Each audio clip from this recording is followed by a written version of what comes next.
안녕하세요. 2월 3일 수요일 아침입니다.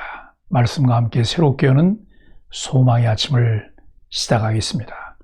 캠벨 몰가는 하나님의 사랑에 관한 계시가 그리스도라는 길을 통해 인간에게 임했다라고 이야기합니다.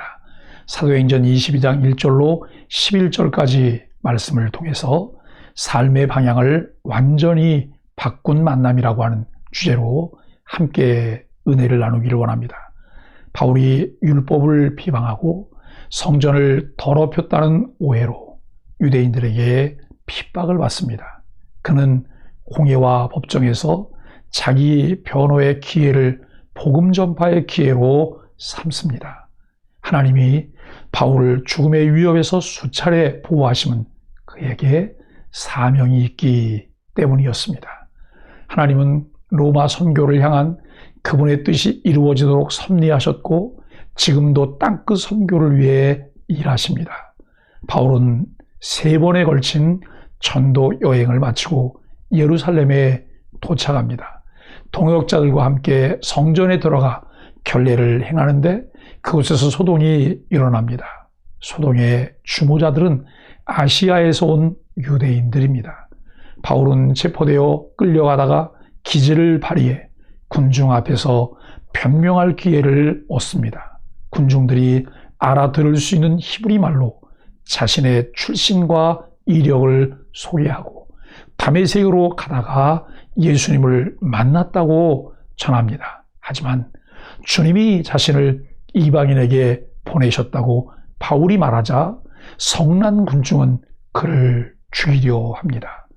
이방인에 대해 배타적 선민 의식을 가지고 있었던 유대인들은 이방인 선교를 말하는 바울을 배교자로 여긴 것입니다.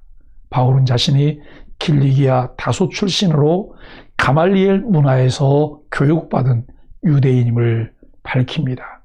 과거에 그리스도인을 박해하고 결박하기 위해 다메섹으로 가던 중 큰 빛 가운데서 예수님의 음성을 들었습니다.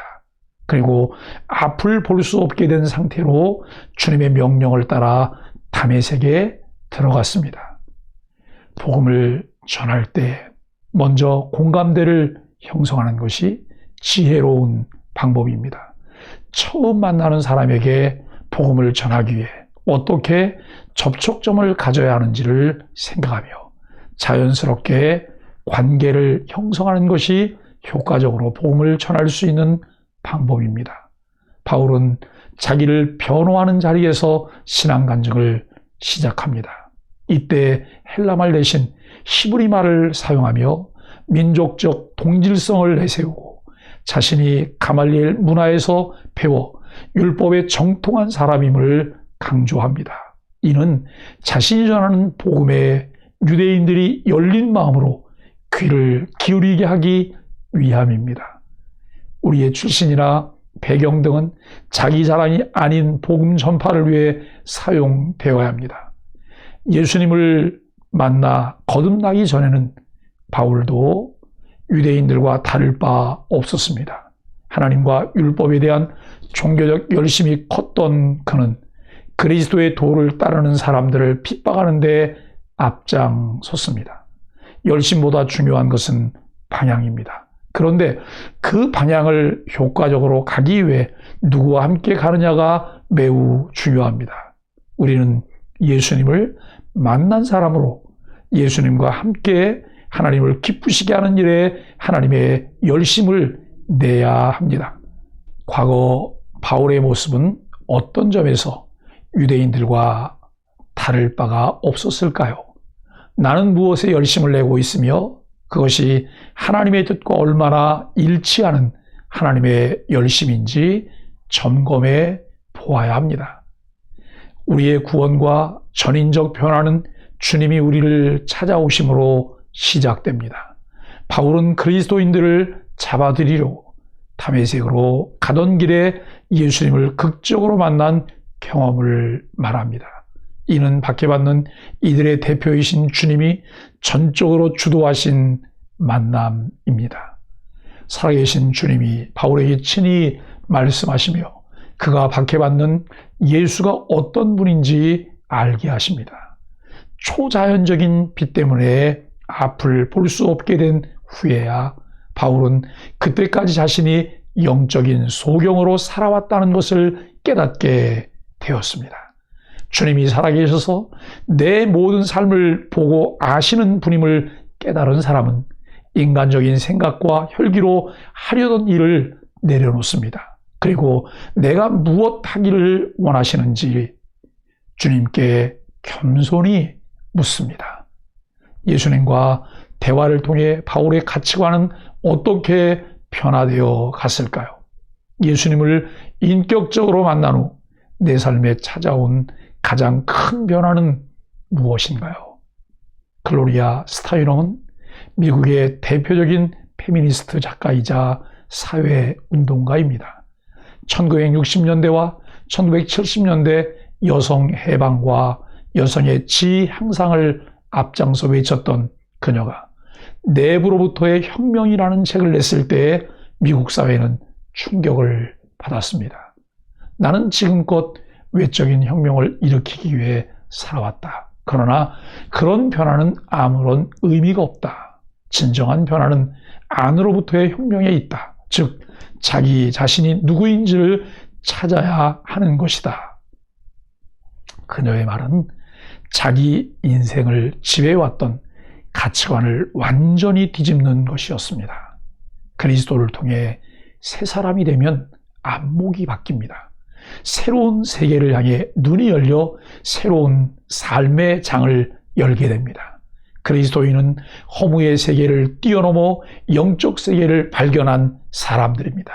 빅뱅 이론과 같이 무의 폭발을 거쳐 우주가 형성되고 모든 것이 무로 돌아간다는 세계관에 더는 머물지 않습니다. 세상을 창조하시고 역사를 주관하시는 하나님을 믿습니다. 그럴 때 비로소 하나님 나라로 향하는 신앙의 문이 열립니다.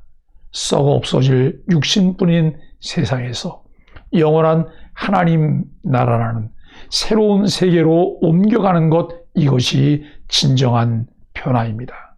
그래서 그리스도인은 이 세상을 살아가는 동시에 새로운 세계를 의식하며 살아가는 존재입니다. 복음을 체험한 우리는 인간의 시야에 잡히는 세상이 전부가 아님을 알리고 하나님 나라의 영광을 전해야 합니다.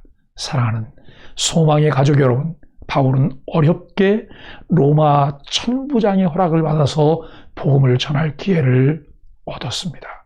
그 자리에서 그는 자기가 가진 지식으로 복음을 설명하려 하거나 철학적 논증을 전개하지 않았습니다.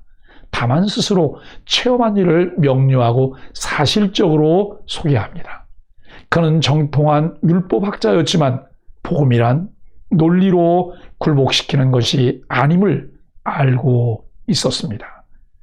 신앙은 지적 탐구만으로 얻는 것이 아닙니다. 주님을 만나고 영접해야 구속받은 백성이 됩니다. 예수 그리스도에 관하여 지식적으로만 알고 있다면 그것으로는 구원받은 하나님의 백성으로 살아갈 수 없습니다. 구주이신 예수님과 인격적인 만남이 이루어져야 예수 그리스도의 사람이 될 수 있으며 그리스도를 따라 살아갈 분명한 이유를 갖습니다. 주를 이용하거나 나를 위해 주님을 끌고 다니는 사람이 아니라 주를 믿고 신뢰함으로 따라가며 그와 함께 헌신하는 주님의 사람으로 살게 되길 예수 그리스도의 이름으로 간절히 축복합니다.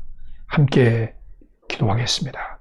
잘못된 열심, 인간적인 열심을 내면서 하나님을 위해 사는 것이라고 착각하고 살 때가 많았습니다.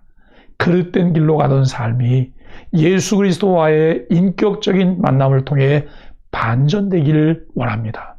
언제든 찾아오셔서 말씀하시는 살아계신 주님과 인격적으로 소통하며 제 삶의 방향을 바로 잡게 하여 주옵소서.